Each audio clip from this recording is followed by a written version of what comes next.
حب زدہ گرمی میں لو کے جکڑ چل رہے تھے۔ چارپائی پر لیٹی زیبا نیند کے عالم میں تھی۔ کمرے میں گہرا سکوت طاری تھا جسے پنکھے کی آواز توڑ رہی تھی۔ لائٹ جانے کے باعث پنکھا بند ہوا تو زیبا جاگ گئی۔ بے اختیار ہاتھ پسینے سے تر ماتھے پر گیا۔ بالوں کی لٹوں کو پیچھے کرتی ہوئی وہ اٹھ کر سین میں نکل آئی۔ منہ ہاتھ دھونے کے بعد اس نے پانی چلو میں لے کر آنکھوں پر چھڑکا۔ وہ نل بند کر کے اٹھنے ہی والی تھی کہ اسے قمر جہاں کی آواز سنائی دی۔ زیبا تمہارے ابا اٹھ گئے ہیں، تم حقہ ان کے کمرے میں پہنچا دو۔ جی اماں، کہتی ہوئی وہ کچھ دیر بعد ابا کو کمرے میں حقہ پہنچانے گئی تو اماں کے کپڑے کی کٹنگ میں مصروف پایا۔ ابا، کسی اور چیز کی ضرورت ہو تو بتا دے، زیبا نے حقہ ان کے پاس رکھتے ہوئے پوچھا۔ ایک گلاس لسی بنا دے، بڑی گرمی لگ رہی ہے۔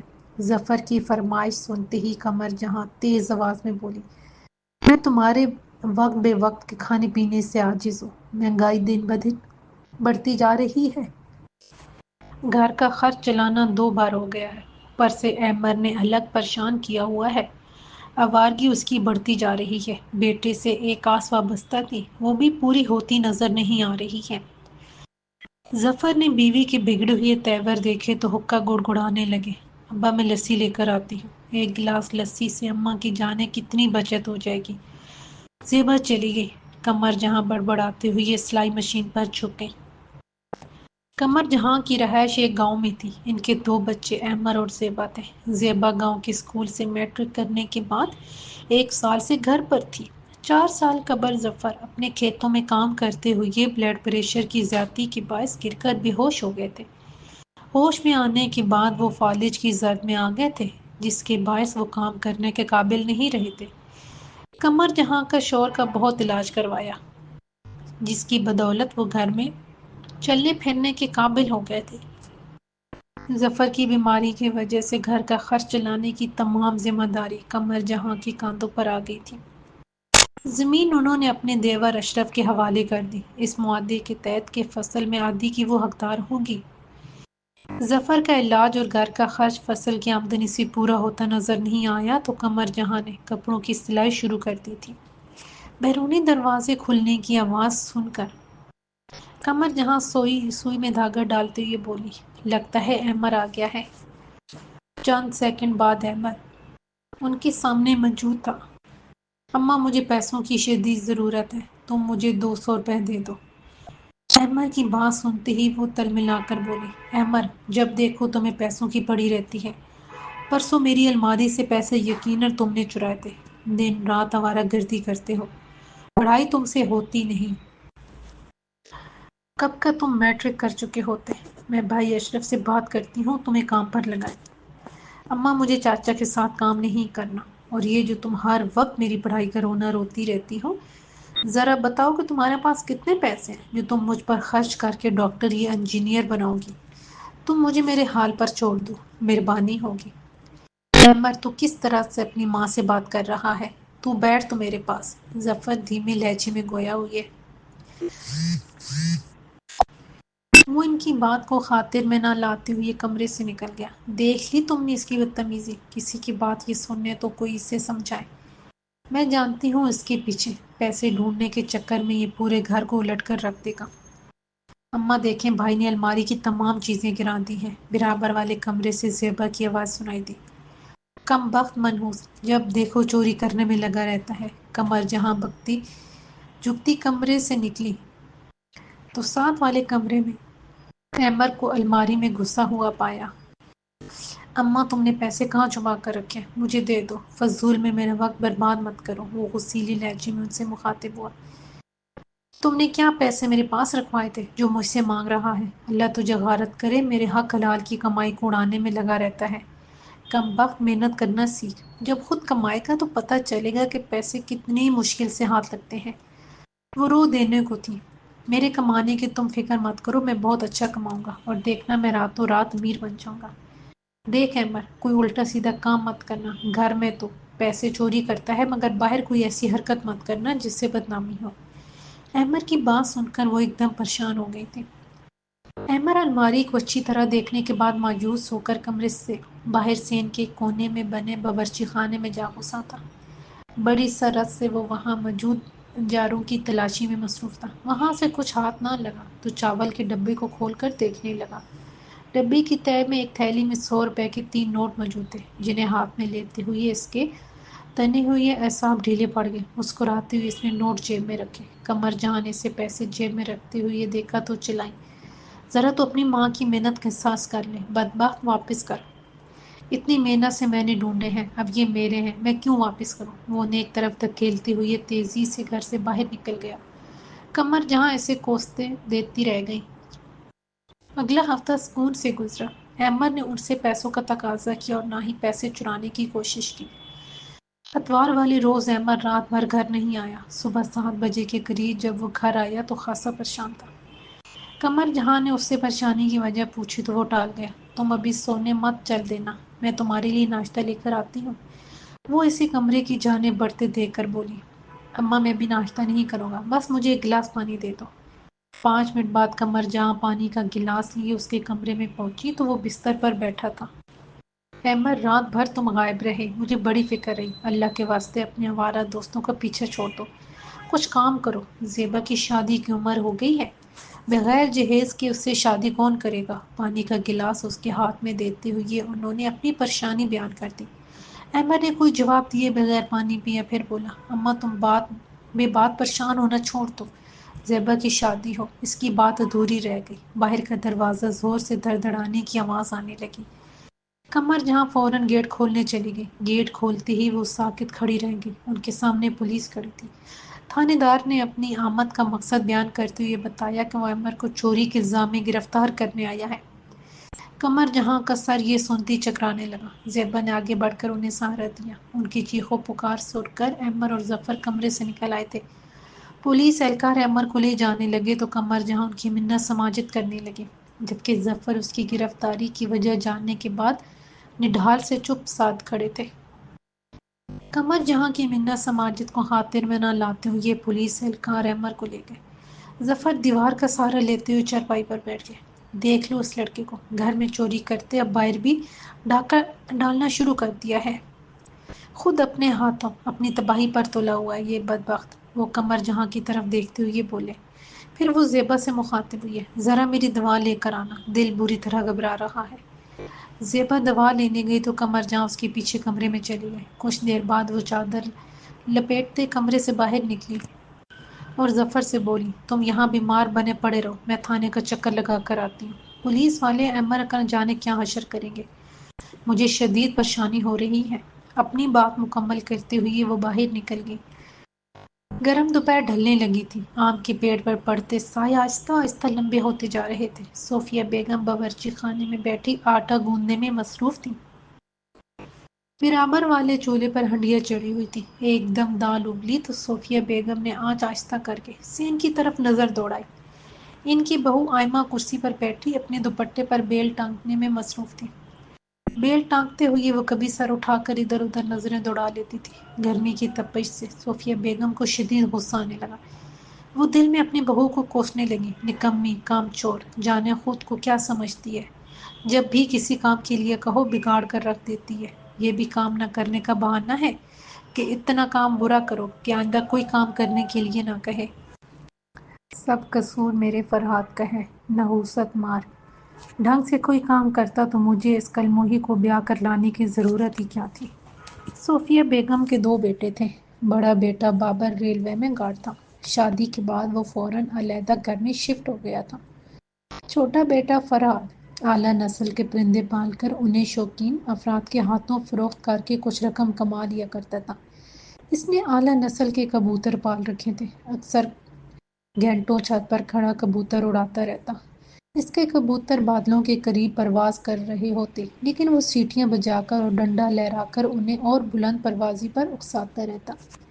فرہاد اپنی آمدنی بڑھانے کی کوشش میں مصروف رہتا۔ بظاہر اس کا کوئی معقول ذریعہ آمدنی نہیں تھا، اس کے باوجود وہ کچھ نہ کچھ کما لیتا تھا۔ صوفیہ بیگم کے مرحوم شوہر ریلوے میں ملازم تھے۔ ان کی وفات کے بعد صوفیہ بیگم ان کی پنشن پر گزارا کر رہی تھی۔ انہیں جب آئمہ پر غصہ آتا تو وہ رشیدہ آپا کو کوسنے دینے لگتی۔ رشیدہ آپا رشتے کرانے کے کام کرتی تھی۔ انہوں نے فرحاد کی شادی آئمہ سے کروائی تھی۔ آئمہ اپنی بیوہ ماں کی اکلوتی اولاد تھی۔ پہلی دفعہ گھر جانے پر وہ صوفیہ بیگم کو بھا گئی تھی۔ دونوں خاندان وقت ضائع کیے بغیر فیصلے پر پہنچ گئے۔ 3 ماہ کے مختصر عرصے میں شادی ہو گئی۔ لوگوں کی نظروں میں فرحاد کی دلہن ہر اعتبار سے قابل رشک تھی۔ 18 سال عمر، گورا رنگ، منمونے نقوش، یہی نہیں وہ ڈھیروں جہیز ساتھ لائی تھی۔ جب سے آئمہ کی شادی ہوئی تھی دونوں ساس بہو کے درمیان اکثر کام کے معاملے میں تکرار ہوتی رہتی تھی۔ صوفیہ بیگم بہت سگڑ اور نفاست پسند خاتون تھی۔ آئمہ کی عادت تھی کہ وہ اپنا کام ذمہ داری سے نہیں کرتی تھی۔ پہلے صوفیہ بیگم سوچتی تھی کہ گزرتے وقت کے ساتھ ساتھ آئمہ کی عادتیں بدل جائیں گی، مگر شادی کو 2.5 سال گزر جانے کے باوجود آئمہ کی عادتیں نہیں بدلی تھیں۔ آئمہ کا بیٹا حمزہ سال بھر کا ہونے والا تھا۔ وہ اکثر اپنے بچے کی دیکھ بھال سے غافل رہتی تھی۔ اس وقت بھی وہ اپنے کام میں اتنی محو تھی کہ حمزہ کے رونے کی آواز سن کر بھی انجان بنی بیٹھی تھی۔ آئمہ کو نت نئے کپڑے پہننے کا شوق تھا۔ اس کی امی حفصہ بانو اس کا شوق پورا کرنے کے لیے ہر ماہ اسے معقول رقم دیتی تھی۔ حمزہ کے رونے کی آواز سن کر صوفیہ بانو نے جملہ کسا، آئمہ معلوم ہوتا ہے کہ تم کانوں میں روئی ٹھونس کر بیٹھی ہو۔ جاؤ جا کر دیکھو بچہ سو کر اٹھا ہے، اسے سنبھالو۔ ایما تل ملا کر بولی، جاتی ہوں اماں۔ حمزہ کیا رو رہا ہے؟ آپ کے نزدیک تو جیسے قیامت آ گئی ہے۔ وہ دوپٹے کو تخت پر پھینک کر بڑبڑاتی ہوئی اپنے کمرے میں چلی گئی۔ یہ بچے بھی ایک مصیبت ہوتے ہیں، آدمی کو کسی مصرف کا نہیں رکھتے، ہر وقت ان کے کاموں میں مصروف رہو۔ فرحاد جیسے نکمے آدمی کو میں کتنا کہتی ہوں کہ جب تک تمہاری آمدنی کا کوئی دوسرا ذریعہ نہیں بنتا ہمیں اولاد کی ضرورت نہیں، مگر اس نے میری ایک نہ سنی۔ آئمہ کی بڑبڑاہٹ صوفیہ بیگم کے کان میں نہیں پڑی، ورنہ یہ جملے انہی کو سنانے کے لیے کہے گئے تھے۔ حمزہ کے اٹھتے ہی صوفیہ بیگم اس کی فیڈر بنانے لگی۔ وہ سوچ رہی تھی کہ میری بہو ابھی کم سن ہے، گھر بار کی ذمہ داریوں کو نہیں سمجھتی۔ شادی کو 2.5 برس گزرنے کے باوجود اس کا الہڑ پن نہیں گیا۔ سیڑھیوں سے فریاد کے اترتے قدموں کی چاپ ابھری۔ وہ سیدھا باورچی خانے میں جا کر اماں سے مخاطب ہوا، آپ ابھی تک باورچی خانے کے کام میں الجھی ہوئی ہیں؟ میں اوپر پنجروں میں پرندوں کو دانہ ڈال کر آ گیا۔ آپ نے آج بھی حسب معمول دال پکا لی۔ کبھی ڈش کے انتخاب میں تبدیلی بھی کر لیا کریں۔ تم کوئی اور کام کرو گے تو ڈش کے انتخاب میں تبدیلی بھی کر لیں گے۔ جاؤ کمرے میں ایما کو فیڈر دے آؤ، حمزہ بھوک سے بلک رہا ہے، تب تک میں روٹی ڈال کر فارغ ہو جاتی ہوں۔ اماں آپ ہر کام خود کیوں کرنے بیٹھ جاتی ہیں؟ ایما سے کروایا کرے نا۔ ایما کا دھیان گھر کے کاموں میں لگے تو میں اس سے کام کرواؤں۔ جو کام کرتی ہے اتنی بیزاری سے کرتی ہے کہ نہ چاہتے ہوئے مجھے وہ خود کرنا پڑتا ہے۔ فرحاد فیڈر لے کر اندر کمرے میں چلا گیا۔ تھوڑی دیر بعد وہ لوٹا تو اماں روٹی پکا کر سین میں بچھے تخت پر بیٹھی پسینہ خشک کر رہی تھی۔ فرحاد کو دیکھتے ہی وہ آئمہ کی برائی کرنے لگی۔ انہیں آئمہ سے جتنی شکایات تھی وہ ایک ایک کر کے سنانے لگی۔ فرحاد ان کی باتیں سن کر خاموش بیٹھا رہا۔ بہت بڑی غلطی ہو گئی جو میں نے جلد بازی میں آئمہ سے تمہاری شادی کر دی۔ گھر کے کام تو میں خود بھی کر لیتی ہوں۔ آئمہ بچی کی دیکھ بھال بھی ٹھیک طرح سے نہیں کرتی۔ اسے صرف اپنے آپ سے غرض ہے۔ کنواری لڑکیوں والے سارے چونچلے اس کے اندر ہیں۔ کبھی دیکھو بال بڑھانے کے لیے مہندی انڈا لگا رہی ہے، کبھی منہ پر اپٹن اور کریمیں لگانے میں مصروف ہے۔ میرے بعد اس گھر کا ہوگا کیا، اللہ رحم کرے۔ صوفیہ بیگم کی بات سنتے ہی آئمہ اندر کمرے سے نکل آئی۔ غصے سے اس کا چہرہ سرخ ہو رہا تھا۔ اماں آپ لگائی بجھائی سے باز نہیں آ سکتی۔ فرحاد کے سامنے جب دیکھو میری برائی میں لگی رہتی ہیں۔ یہ مجھے کیا کہے گا؟ یہ خود نکما اور کم چور ہے۔ میرے کیے کام میں آپ خود ہی کیڑے نکالتی رہتی ہیں۔ میرا کام جب آپ کو پسند نہیں تو اسے کرنے کا کیا فائدہ؟ صوفیہ بیگم کا رنگ پھک ہو گیا۔ آئمہ گلا پھاڑ کر چلائی تھی۔ انہیں اندازہ تھا کہ اس کی آواز پڑوسیوں تک پہنچ گئی ہوگی اور انہیں ان کے گھر میں ہونے والے جھگڑے پر تشویش ہو رہی ہوگی۔ فرحاد کے چہرے پر ایک رنگ آ رہا تھا اور ایک جا رہا تھا۔ وہ اماں اور بیوی میں سے کسی کو ناراض نہیں کر سکتا تھا۔ شادی شدہ ہونے کے باوجود وہ اماں سے اب بھی اسی طرح ڈرتا تھا جس طرح بچپن میں ان کی مرضی کے خلاف کوئی کام کرنے کی اس میں جرأت نہیں تھی۔ فرحاد کے دل میں سوال اٹھا کہ وہ دونوں میں سے کس کی طرفداری کرے۔ اماں آپ کو تو میری اماں کا احسان مند ہونا چاہیے۔ انہوں نے اپنی نازو پلی بیٹی کا رشتہ آپ کے بیٹے کو دے دیا۔ فرحاد کیا کماتا ہے جو اس کے لیے لڑکیوں کی لائن لگتی آپ کو؟ اس سے پہلے کہ آئمہ اپنی گفتگو کو مزید طول دیتی، فرحاد نے اس کی بات کاٹ کر کہا، آئمہ اپنے غصے کو کنٹرول کرو۔ اب تم بیوی کے ساتھ ماں بھی ہو، اپنی ذمہ داریوں کو محسوس کرو، خود کو بدلو۔ بدقسمتی سے تم کسی کام سے ناواقف ہو تو وہ کرنے سے ہی آئے گا۔ اپنے شوق ضرور جاری رکھو، پر کام کے لیے وقت نکالنا ضروری ہے۔ تم ایک کام میں خود کو اتنا مصروف کر لیتی ہو کہ دوسرے کاموں کے لیے وقت نہیں رہتا۔ سونے کی تمہیں عادت ہے، اپنی اس عادت پر قابو پاؤ۔ میں مسقط جانے کی کوششوں میں مصروف ہوں، دعا کرو مجھے وہاں ملازمت مل جائے، ہمارے حالات بہتر ہو جائیں گے۔ فرحاد نے نرم لہجے میں اپنی بات مکمل کی تو آئمہ کا غصہ کسی حد تک کم ہو گیا۔ البتہ صوفیہ بیگم کا خون کھولنے لگا تھا۔ ان کی بہو انہیں عزت دینا نہیں جانتی تھی، ساتھ ہی وہ شوہر کو بھی عزت کے قابل نہیں سمجھتی تھی۔ فرحاد کے ساتھ اس کا رویہ حقارت بھرا تھا۔ فرحاد عمر میں آئمہ سے 4 برس بڑا تھا۔ صوفیہ بیگم سوچ رہی تھیں کہ انہیں اتنی جلدی فرحاد کی شادی نہیں کرنی چاہیے تھی۔ رہنا تو انہیں آئمہ کے ساتھ ہی تھا، بڑی بہو اور بیٹا تو ان کی خیریت پوچھنے کے روادار نہیں تھے۔ صوفیہ بیگم کو جیسے تیسے اپنی زندگی کے دن پورے کرنے تھے، لے دے کر فرحاد ہی ان کا سہارا تھا۔ فرحاد کی بات سن کر انہوں نے جھگڑے سے اپنی جان چھڑاتے ہوئے بس اتنا کہا، فرحاد صحیح کہہ رہا ہے، ہر کام وقت پر کر لو گی تو مجھے کیا اعتراض ہوگا۔ اتنے میں گیٹ زور سے بجنے کی آواز آئی۔ فرحاد اٹھتے ہوئے بولا، لگتا ہے شمیر آ گیا، میں اسے لے کر اوپر چھت پر جا رہا ہوں۔ آئمہ تم 2 کپ چائے بنا کر لے آنا۔ فرحاد گیٹ کی طرف بڑھتے ہوئے بولا۔ آئمہ کو اب بھی غصہ آ رہا تھا، وہ واپس کمرے کی طرف مڑ گئی۔ حمزہ کو بہلانے اور کھلونے دے کر بٹھانے کے بعد اس نے 3 کپ چائے تیار کر کے ٹرے میں رکھی اور ٹرے اٹھا کر جلدی سے سیڑھیاں چڑھنے لگی۔ صوفیہ بیگم کی نظر اتفاق سے اس پر نہیں پڑی تھی، ورنہ وہ اسے دوپٹہ سر پر لیے بغیر جانے پر ضرور ٹوکتی۔ بھابی کیسی ہیں؟ شمیر نے اسے ٹرے اٹھاتے ہوئے دیکھ کر کہا۔ میرے حال کا کیا پوچھ رہے ہو؟ اس تنگ دستی بھری زندگی میں کون خوش رہ سکتا ہے؟ وہ ٹرے رکھتے ہوئے بولی۔ بھابی آپ فکر نہ کریں، بہت جلد آپ کے حالات بہتر ہو جائیں گے۔ ایک دفعہ اپنے یار کو مسقط جا لینے دیں، پھر آپ کی زندگی کے بہترین دن شروع ہو جائیں گے۔ جب سے شادی ہوئی ہے یہی سن رہی ہوں، فرحاد سے میں نے کہا تھا یہی کوئی کام نوکری ڈھونڈ لو، مگر یہ کہتا ہے نوکری ملتی نہیں۔ ہاں تو میں کیا غلط کہتا ہوں؟ شمیر، مجھے انٹر پاس کو کون نوکری دے گا؟ اور نوکری مل بھی گئی تو 8-10 ہزار سے زیادہ کی نہیں ہوگی، اتنا تو میں پرندوں کے کام میں کما لیتا ہوں۔ شمیر فرحاد کی ہاں میں ہاں ملانے لگا۔ چائے پیتے ہوئے آئمہ سوچنے لگی، اگر فرحاد مسقط جانے میں کامیاب ہو گیا تو اس کے دن بدلنے میں دیر نہیں لگے گی۔ پھر یہ سوچ کر اس کے ارمانوں پر اوس پڑ گئی کہ اسے تو یہاں اماں کو بھگتنا ہوگا، اس کی زندگی میں کون سا سکون ہوگا۔ ایک بے کیف اور خوف زدہ شام تھی کہ اچانک صوفیہ بیگم کو اپنا دل ڈوبتا ہوا محسوس ہوا۔ بیٹا اور بہو انہیں اسپتال لے گئے، مگر وہ راستے میں ہی دم توڑ گئی۔ اسپتال پہنچنے کے بعد ڈاکٹر نے ان کی موت کی تصدیق کرتے ہوئے بتایا کہ صوفیہ بیگم کو دل کا شدید دورہ پڑا تھا، جو جان لیوا ثابت ہوا۔ فرحاد اور آئمہ نے ان کی آخری رسوم ادا کی۔ چند دنوں کے بعد وہ معمولات زندگی میں مصروف ہو گیا۔ اس دوران فرحاد کو مسقط کا ویزا مل گیا، وہ ملازمت کے لیے چلا گیا۔ آئمہ نے اس سے یہ کہہ کر ڈھارس دی کہ وہ اپنی امی کو مستقل طور پر اپنے پاس رکھ لے گی، فرحاد اس کی طرف سے بے فکر ہو کر جائے۔ فرحاد کا دل نہیں مان رہا تھا، کانٹریکٹ کے مطابق وہ 3 سال سے پہلے پاکستان نہیں آ سکتا تھا۔ اتنے طویل عرصے کے لیے بیوی بچے کے بغیر رہنا اسے سخت مشکل لگ رہا تھا۔ آئمہ مستقل زور دے رہی تھی کہ وہ ان کی طرف سے بے فکر ہو کر جائے۔ بالآخر فرحاد خود کو ڈھارس دیتا ہوا مسقط روانہ ہو گیا۔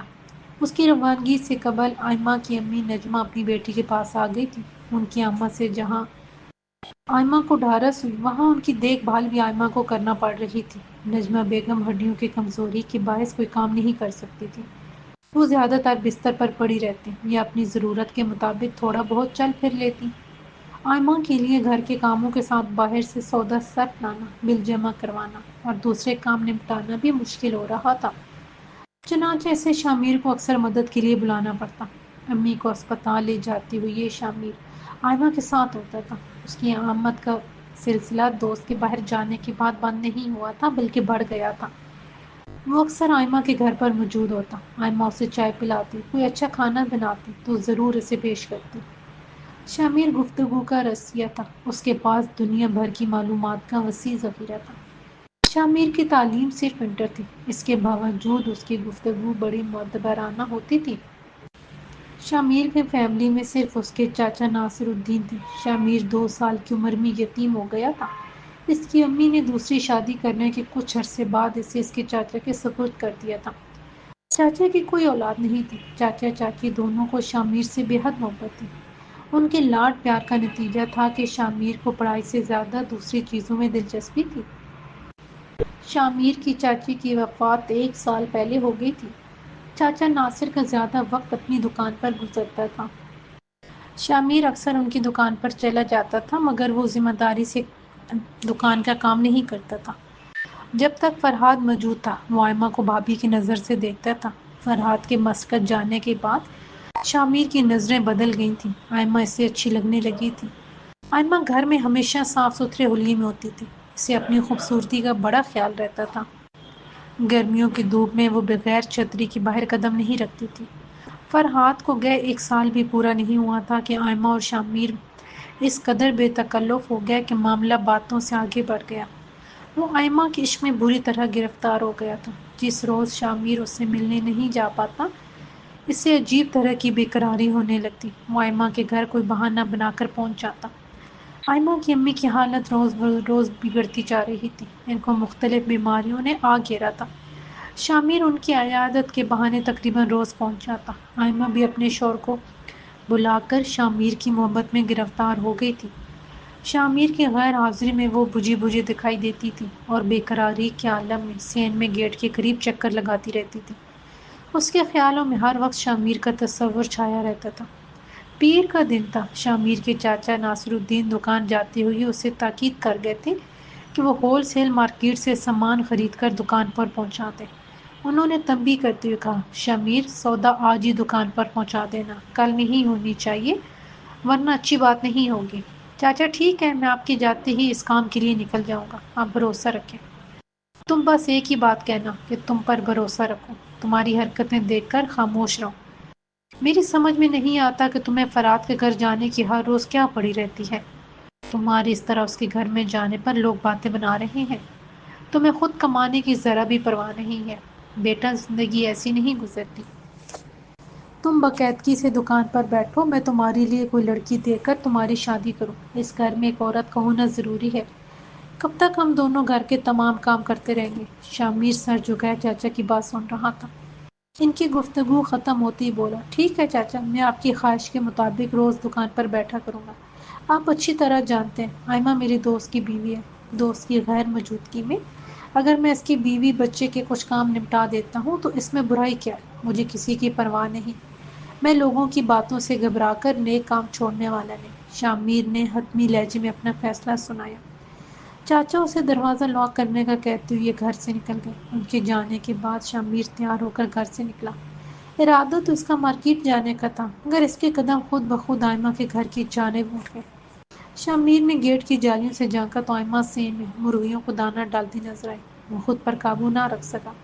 اس نے آئمہ کا نام لے کر پکارا۔ اس نے فوراً گیٹ کھول دیا۔ اس کے حسین چہرے پر سفیدی تھی اور آنکھوں میں نیند کا خمار۔ آئمہ کا یہ روپ شامیر کے دل میں اتر گیا اور وہ بے اختیار اس کے حسن کی مداح سرائی کرنے لگا۔ وہ شرمائی اور پھر ہنس دی۔ آنٹی کیا سو رہی ہے؟ نہیں، وہ گھر پر نہیں ہے۔ رات میں خالہ آئی تھی، وہ انہیں اپنے ساتھ لے گئی ہیں، آئمہ نے بتایا۔ اور حمزہ؟ شامیر نے معنی خیز مسکراہٹ چہرے پر سجاتے ہوئے پوچھا۔ وہ ابھی سویا ہے۔ رات میں امی کے جانے کے بعد مجھے نیند نہیں آ رہی تھی، میں ٹھیک سے سو نہیں سکی۔ حمزہ بھی صبح فجر میں اٹھ گیا تھا، ابھی دوبارہ سویا ہے۔ شامیر نے فوراً آئمہ کا ہاتھ پکڑ لیا۔ آئمہ کی آنکھوں میں آنکھیں ڈال کر دیکھتی رہی۔ عروج منزل ایک خوبصورت 2 منزلہ مکان تھا۔ 600 گز کے وسیع رقبے کے اس مکان کے مالک اویس حسن نچلی منزل میں اپنے کنبے کے ساتھ رہتے تھے، جبکہ اوپر کی منزل اور ان کے گاؤں کا سفر کرنے والے عزیزوں اور جاننے والوں کے قیام کے لیے مخصوص تھی۔ اویس کی آمدنی کے ذرائع میں فصلوں سے حاصل ہونے والی آمدنی اور مویشیوں کی تجارت تھی۔ اویس کی فیملی کا شمار گاؤں کے مالدار گھرانوں میں ہوتا تھا۔ اویس حسن کا بڑا بیٹا عالی شان شہر میں رہتا تھا۔ وہ ایک کامیاب انجینئر تھا۔ وہ بڑی بڑی بلڈنگز کے پروجیکٹ کی ریپیئرنگ کا کام کرتا تھا۔ وہ اپنی دوسری بیوی کے ساتھ کراچی میں رہائش پذیر تھا۔ عالیان کی پہلی بیوی ملیحہ اپنی ساس کے ساتھ رہتی تھی۔ صبح سے موسم ابر آلود تھا، فضا حفظ آلود تھی۔ لگتا ہے آج بارش ہوگی، اویس کی بیوی زینت نے آسمان کی طرف دیکھتے ہوئے یہ پیش گوئی کی۔ موسم کو دیکھ کر یوں ہی لگ رہا ہے۔ اویس نے حقے کا گہرا کش لیتے ہوئے کہا، پھر سوچ میں ڈوب گئے۔ آپ بیٹھے بیٹھے کیا سوچنے لگے ہیں؟ زینت نے انہیں گہری سانس میں ڈوبے دیکھ کر پوچھا۔ اپنے چھوٹے بیٹے کے بارے میں سوچ رہا ہوں۔ شہزادی کی شادی اب ہو جانی چاہیے۔ کب تک وہ یار دوستوں میں اپنا دل بہلاتا رہے گا؟ اپنی حرکتوں کی وجہ سے وہ بدنام ہو رہا ہے۔ سوچتی تو میں بھی اکثر یہی ہوں کہ شہزاد کی شادی ہونے سے گھر میں رونق ہو جائے گی۔ اتنے بڑے گھر میں ویرانی ہی ویرانی ہے۔ ملیحہ تو صدا کی بیمار اور بانجھ ہے۔ اچھا ہوا جو عالیان نے شہر میں شادی کر لی، بچے ہو گئے۔ میں نے تو سوچ رکھا ہے کہ اپنے شہزاد کے لیے ملیحہ کی طرح کسی مالدار گھرانے کی لڑکی لاؤں گی۔ ماسی ہاجرہ کو کل ہی بلا کر کہتی ہوں کہ وہ شہزاد کے لیے کسی اچھے خاندان کی خوبصورت لڑکی دکھائے۔ گاؤں گاؤں پھرنے کی بدولت لڑکیاں اس کی نظر میں رہتی ہیں۔ شہزاد کے لیے کسی مالدار گھرانے کی لڑکی تلاش کرنے کی بجائے کسی ایسے گھرانے کی لڑکی تلاش کرو جو اس کی زیادتیوں کو برداشت کرنے کی سخت رکھتی ہو، رشتوں کو نبھانا جانتی ہو، خوبصورت ضرور ہو تاکہ شہزاد کو اس کی ذات میں دلچسپی محسوس ہو اور وہ سدھر جائے۔ یعنی آپ چاہتے ہیں کہ میں اپنی خواہش کو رد کر دوں؟ آپ کی بات تو مقدم رکھتے ہوئے اپنے لاڈلے اور کروڑوں کی جائیداد کے مالک بیٹے کی شادی کسی خوبصورت مگر غریب اور مسکین لڑکی سے کر دوں؟ اپنے چاچا زاد ظفر کی بیٹی زیبا کے بارے میں کیا خیال ہے؟ پورے گاؤں میں اس جیسی خوبصورت اور چنچل لڑکی نہیں۔ زینت نے جیسی بات مکمل کی، اویس سوچ میں ڈوب گیا، پھر کہا، قمر جہاں اس رشتے پر تیار ہو جائے گی، اسے اپنے حسین بیٹی کا رشتہ شہزاد جیسے کبڑے اور کم شکل کو دینے پر اعتراض نہیں ہوگا۔ رہنے دیں، آپ کس طرح کی بات کر رہی ہیں؟ یہ بات آج سے 5 سال پہلے کی ہوتی تو میں سوچ میں پڑ جاتی۔ جب سے ظفر کو بیماری نے گھیرا ہے، قمر جہاں کی تمام کسب بل نکل گئے ہیں۔ بیٹا چوری چکاری اور جوئے کی لت میں پڑ کر کسی کام کا نہیں رہا۔ پچھلے مہینے پولیس ہیمر کو تھانے لے گئی تھی تو کیسے قمر جہاں روتی ہوئی آپ کے پاس بیٹے کی ضمانت کے لیے آئی تھی۔ ظفر کے گھر والے ہمارے مقروض ہیں، رشتے سے انکار نہیں کریں گے۔ زیبا کو شہزاد اس کی اوقات سے زیادہ مل رہا ہے، زینت نے نخوت بھرے لہجے میں کہا۔ ظفر کے گھر جانے سے پہلے شہزاد سے پوچھ لینا، اسے اس رشتے پر کوئی اعتراض تو نہیں؟ ٹھیک ہے، پوچھ لوں گی، زینت یہ کہتے ہوئے بڑے انہماک سے فریم پر جھک کر کڑھائی میں مصروف ہو گئی۔ شام کی سنہری دھوپ یکدم سیاہ بادلوں میں چھپ گئی تھی۔ دھوپ اور بادلوں کی آنکھ مچولی نے شام کے منظر کو حسین بنا دیا تھا۔ شہزاد کنول سے ملنے پہنچا۔ ڈور بیل بجانے کے بجائے اس نے نگاہیں ٹیرس پر جما دیں جہاں کنول کی تینوں بہنیں ایک دوسرے سے باتیں کرتے ہوئے ہنسی مذاق میں مصروف تھیں۔ شہزاد کو گیٹ سے اندر داخل ہوتے دیکھ کر کنول کی بہنوں نے جملہ کسا اور منہ پر ہاتھ رکھ کر ہنسنے لگی۔ شہزاد غصے سے کھول کر رہ گیا۔ دل تو چاہ رہا تھا کہ ان کے منہ پر ایک ہاتھ جڑ دے کہ انہیں گھر آئے مہمان کو عزت دینا نہیں آتا، مگر اگلے لمحے اس نے اپنے غصے پر قابو پا لیا، یہ سوچ کر کہ میں کون سا ان لڑکیوں سے ملنے آیا ہوں، میری دوستی تو کنول سے ہے۔ جب سے شہزاد نے کنول کو دیکھا تھا، اس کے حسن سے متاثر تھا۔ اس سے پہلے بھی کئی لڑکیاں شہزاد کی زندگی میں آئی تھیں، مگر کنول کی بات کچھ اور تھی۔ ملازمہ شہزاد کو ڈرائنگ روم میں بٹھا کر جانے لگی تو اتنے میں کنول کی ممی حسن آرا آ گئی۔ شہزاد کو دیکھتے ہی وہ گویا او ہو، شہزاد آئے ہیں، آج تو ہمارے گھر کی عزت بڑھ گئی، اتنے بڑے زمیندار نے ہمارے گھر کی رونق بخشی ہے۔ کنول کیا آرام کر رہی ہے؟ شہزاد نے پوچھا۔ حسن آرا کے لبوں پر مسکراہٹ پھیل گئی۔ کچھ دیر قبل وہ آرام کر رہی تھی، اب اٹھ گئی ہے، وہ آتی ہی ہوگی۔ حسن آرا کی بات مکمل ہوتے ہی کنول ڈرائنگ روم کے دروازے پر آ موجود ہوئی۔ اس کے ہاتھوں میں برش تھا جسے وہ اپنے بالوں میں پھیر رہی تھی۔ ارے تم آ گئے، شہزاد تم سے ملنے آئے ہیں، حسن آرا نے کہتے ہوئے آنکھوں ہی آنکھوں میں کنول کو اشارہ کیا اور کمرے سے جانے لگی۔ سلام کر کے کنول شہزاد کے برابر جا بیٹھی۔ شہزاد نے جیب سے سونے کا بریسلیٹ نکالا اور کنول کی طرف بڑھاتے ہوئے کہا، یہ حقیر سا نذرانہ تمہارے لیے ہے۔ بہت نوازش آپ کی، آپ کبھی خالی ہاتھ نہیں آتے، ہمیشہ ہمارے لیے کچھ نہ کچھ لے کر آتے ہیں۔ کنول، جب سے تمہیں دیکھا ہے دل کسی اور کی جانب مائل نہیں ہوتا. میرا تو تمہارا اسیر ہو کر رہ گیا ہوں. شہزاد نے مسکرا کر کہا. کنول ہنس کر بولی. اسیر اور میرے یہاں آنے والا ہر شخص یہی کہتا ہے. مجھے تو تم دنیا کی حسین ترین لڑکی لگتی ہو. تمہاری آنکھیں بہت خوبصورت ہیں. اچھا، یہ بات آپ پہلے بھی کہہ چکے ہیں. آپ نے کبھی کسی لڑکی سے محبت کی ہے؟ کنول نے شہزاد کی آنکھوں میں جانتے ہوئے پوچھا. نہیں، تم پہلی لڑکی ہو جس سے مجھے عشق ہو گیا ہے. تبھی تم سے ملنے کے لیے بار بار چلا آتا ہوں. تمہارے ایک اشارے پر میں اپنا سب کچھ لٹانے کو تیار ہوں. بولو، مجھ سے شادی کرو گی؟ شادی؟ کنول یہ کہہ کر ہنس پڑی. اس کی ہنسی میں کنول کے پھولوں جیسی تازگی اور خوبصورتی تھی. آپ بالکل بدھو ہیں جو مجھے شادی کی پیشکش کر رہے ہیں. ممی کو پتہ چل گیا تو آپ کو یہاں گھسنے بھی نہیں دیں گی. صورت سے تو نہیں لگتا کہ آپ اتنے باہمت ہیں کہ دنیا کے سامنے مجھے اپنی بیوی کہہ سکیں، مجھ سے شادی کر کے یہاں سے لے جا سکیں. خفیہ شادی تو میں تم سے کر سکتا ہوں، شہزاد بولا. رہنے دیں. خفیہ شادی اور ہمارے ہاں موجود تعلقات میں کیا فرق ہے؟ خیر چھوڑیں اور فضول بات کو. جو بات نہیں ہو سکتی اس پر بحث کرنے کا فائدہ. ہم نے آپ سے ڈائمنڈ سیٹ کی فرمائش کی تھی. آپ کب ہماری فرمائش پوری کر رہے ہیں؟ کچھ دنوں میں تمہاری یہ فرمائش بھی پوری کر دوں گا، شہزاد نے سوچتے ہوئے کہا. کنول سے مل کر اسے ہمیشہ یوں لگتا تھا جیسے وہ نہ چاہتے ہوئے بھی زبردستی اسے دیکھ کر خوشی کا اظہار کر رہی ہو.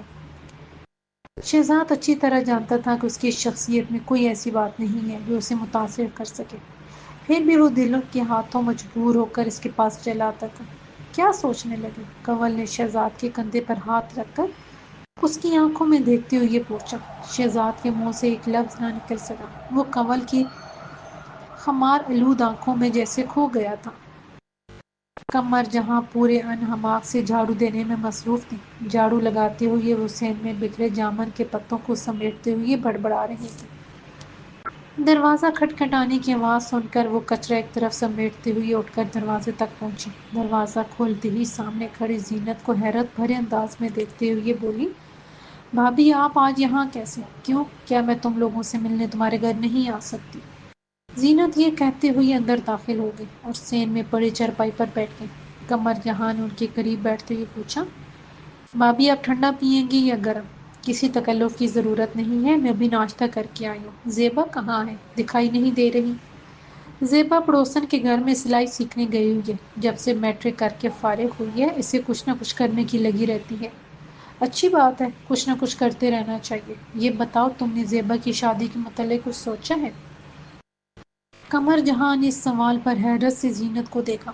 زینت کی زیبا میں دلچسپی قمر جہاں کو حیرت میں ڈال رہی تھی. وہ اپنی حیرت پر قابو پاتے ہوئے بولی. ابھی ہمارے پاس ہے کیا جو ہم زیبا کی شادی کے متعلق سوچیں؟ آپ کے دیور کی بیماری کا مسئلہ ہے. پھر ایمبر سدھر کر نہیں دے رہا. وہ کچھ کمائے تو گھر کے حالات بہتر ہوں اور ہم زیبا کی شادی کے متعلق سوچیں. برے حالات کی وجہ سے ہم آپ کا قرضہ بھی نہیں اتار پا رہے ہیں. جیسے ہی حالات بہتر ہوں گے میں تھوڑا تھوڑا کر کے آپ کا قرضہ اتار دوں گی، قمر جہاں نے کہا. دل میں ڈر رہی تھی کہ زینت کہیں قرضے کا مطالبہ کرنے نہ آئی ہو. قرضے کی فکر مت کرو، میں تم سے قرضے کا تقاضا کرنے نہیں آئی. میں تو زیبا کے رشتے کے لیے آئی ہوں. زینت نے جیسے ہی اپنے آنے کی وجہ بیان کی تو قمر جہاں کو جیسے سکتہ ہو گیا. میں اپنے شہزاد کے لیے زیبا کا رشتہ چاہتی ہوں. مجھے یقین نہیں آ رہا کہ آپ میری بیٹی کا رشتہ چاہتی ہیں. شہزاد کو تو ایک سے بڑھ کر ایک لڑکی مل سکتی ہے.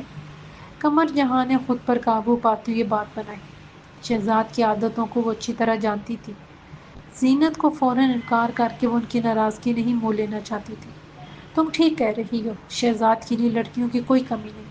کیا ہوا، وہ کم شکل ہے. امید ہے امیر لڑکی کا رشتہ اسے مل جائے گا.